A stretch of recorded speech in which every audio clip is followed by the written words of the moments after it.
Hello, I'm Summer Stephan, San Diego County District Attorney. Thank you for joining me for this week's DA News.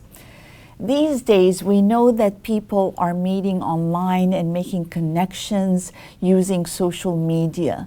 We saw a rise in this trend, especially during COVID, when people weren't meeting in meeting places, but they were doing so online. We saw the explosion of dating websites and different connections through social media. Unfortunately, that's also where some of the fraudsters and scammers and criminals went. In order to line their pockets, their greedy pockets, with money from innocent victims, they also went online and, often posing as an imposter, a love interest, they were able to draw their victims into this imaginary relationship and then begin asking for money and begin their different tricks in order to get money that doesn't belong to them from these victims. In San Diego County alone, in 2023, $1.3 million were lost, and these are reported romance scams cases. Reported cases. This is way underreported because people feel ashamed that they've been tricked and they don't report to law enforcement.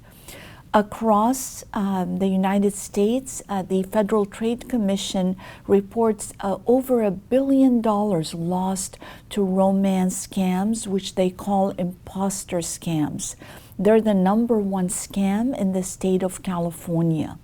So how does this happen? Someone poses as a love interest and they start a relationship, and some of the clues are that they pretend that they're in the military or they're on an oil rig or have a job where they can't come and see you in person. And this allows them to continue the fraud. Then they start to ask for money for medical emergencies or different emergency things where they need money right away. Please, please stop the communication when they start asking for money. Do a reverse Google of their image to make sure that they are who they say they are. If you are going to meet with this person live, then make sure it's during the day in a public place and tell someone you trust where you're going. There is a way to have a legitimate romance that starts online, but we want you to be careful and to make sure that you pause and that you take note and that you do not become a victim to these fraudsters. Remember, we're here for you. Just reach out if there is anything we can do to help you, and I'll talk to you next week.